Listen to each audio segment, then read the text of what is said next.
On our way to Igorotstown. Yeah. Nag-freshen up lang. Tapos nagpalit ako ng top kasi puro mantika yung top ko, guys. Nakita mo ba kanina sa kanila? Oo. Puro talsik ng mantika. Ganun pala pag silk yung fabric, no? Fabric. Oo. Tama. Ito na kami, guys, sa Igorot. Hindi namin alam ganito pala yung weather up here. Medyo foggy and yung weather cold na siya. Tadam! We bought some ice cream, strawberry. So the entrance, guys, is 100 pesos.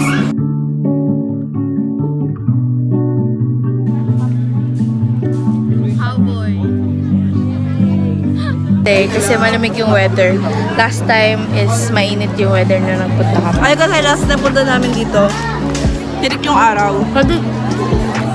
2022, last na punta namin here.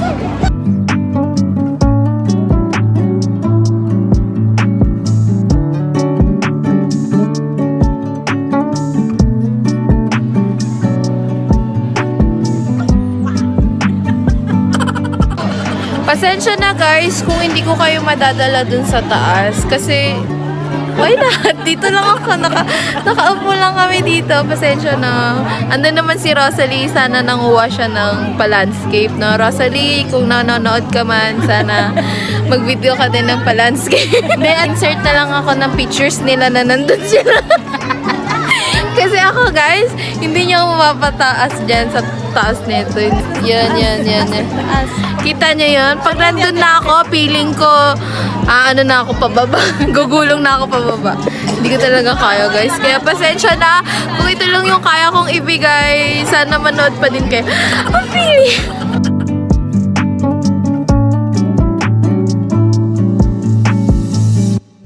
Yan, guys. Ang na pag Ay, video yan.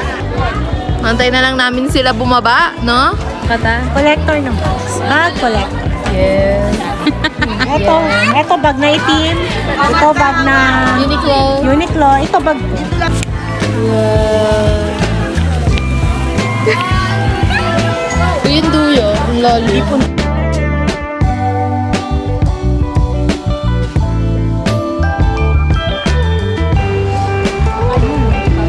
Pala nung asin. Kita ko. Oo, gusto ko siya. Yeah. Guys, ito yung lagi kong kinakain dito sa Igorotstown. Kasi ang sarap ng mangga nila. Although meron naman sa Marikina, pero iba kasi yung lasa ng alamang. Ang sarap. Ayaw mo ba? Sana pag nagpunta kayo, guys, try nyo din.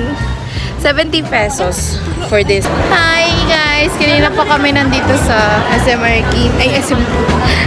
Sabi ko SM Marikina. Sa SM City Baguio, guys. Namili lang kami ng pampasalubong. Yeah. Kaya tinatawanan na nila yung sinabi ko. Punta na kami Uniqlo, guys. Yeah. Hello, naririnig. Ayan ang mga shopaholic. Patingin na ang mga paper bags. Na-insult pa din ako kasi bumili rin ako sa kanila ng worth 699 na pabawo. Maganda lang binigay kay Ate May na paper bags. Naka-credit card ka ba? Hoy, naka-card din naman ako, debit card nga Debit lang. daw sa'yo sa dapat daw credit card. Punta na kaming Good Days, guys. Update, guys. Ito yung itsura ng line sa Good Days and hindi namin sure kung walang kasiguro doon kung makakain kami tonight with that line. Daming tao, ewan. Feeling ko, though worth it naman yung Good Days, guys. Worth it yung meal and yung serving, yung quality ng pagkain and also yung price. Pero with that line, I don't think so. Hindi ko alam if yung mga kasama ko is willing to wait. So, maghanap na lang kami ng nearby restaurant. Diba niyan?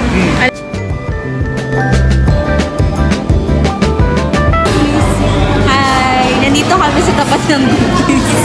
Kasi, Sobrang haba ng pila sa Good Days. Nakita niyo sa clip kanina na paano kami...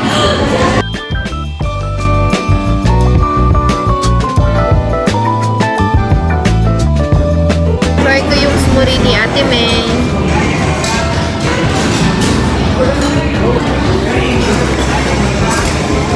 May mga ano, buong mango. Sarap.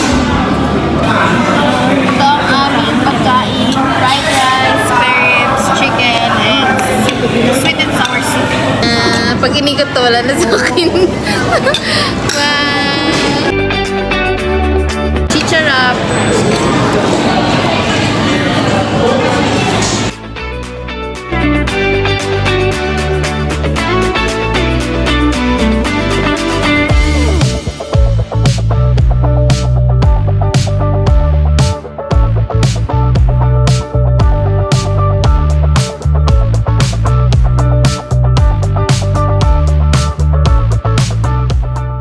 Let's eat pork spare ribs. Taste test.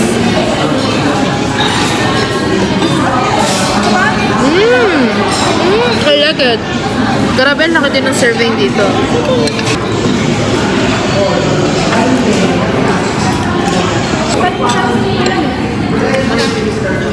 As a girly na hindi kumakain ng green peas, dyan kayo sa side. Tara! Oh, wow! What's this?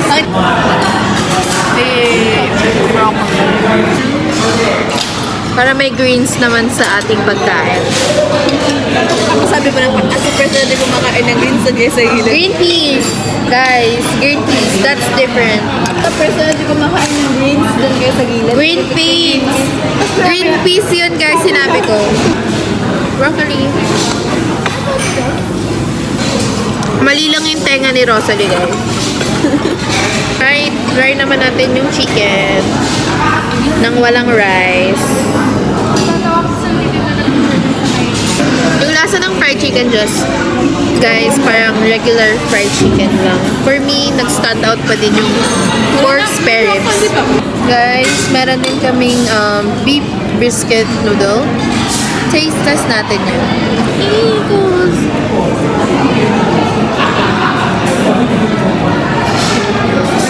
Wala siyang lasa. So, try natin noodles and beef. Oh, wow! Ang lalaki pala ng beef niya. Sarap ka. Wala siyang lasa for me. Yung original taste ng soup lang siya. Wala siyang any other condiments. But let's try the butchoy. Seryoso sa halo-halo ang mga Hello guys, nag-guess the bill kami. 3-3 yung hula ko, anak ko yung pinaka-closest. Yung total namin is 3,305. Nandito na ulit kami sa aming accommodation. Ayan guys, nandito na kami sa accommodation. Naglalaro lang kami ng ang tawag dyan, te? Bento box? Claw machine. Claw machine. Sorry, kakakain lang namin, pero pagkain pala yung bento box. Ang aming accommodation guys sa Washington Towers. Hi guys! Hindi kami nakapunta ng night market tonight. Nakasa ba? 12:30. Ha? 12:30. 12:13 na, kaya magpo-family mart na lang kami. Yung totoong bata ba yan? Okay. Ay, sarado pala yung family mart. Sarado na.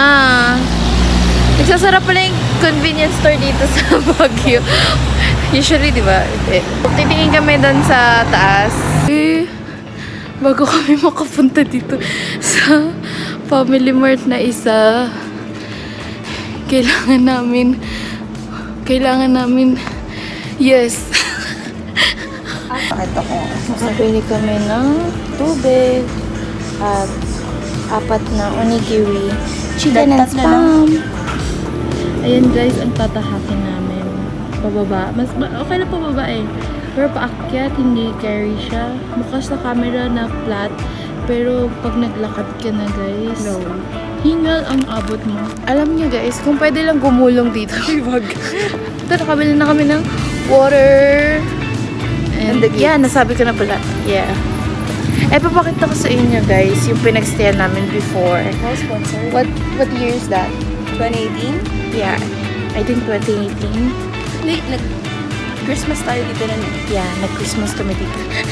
Umi-echo. Umi-echo yung sinasabi. Ito kami guys, nag-stay before. Tapos din na kami. May tower na.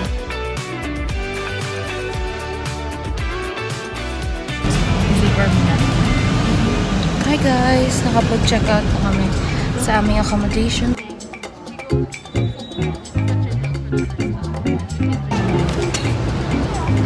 Talika.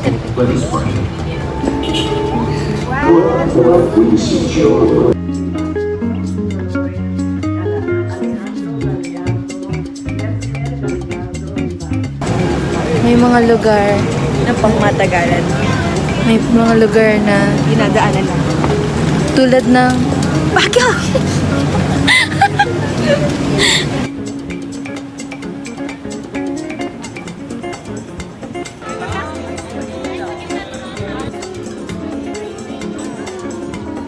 Ito yung Session Road guys. Every Sunday, binubuksan sila for chalk art. Tapos meron din mga stall here.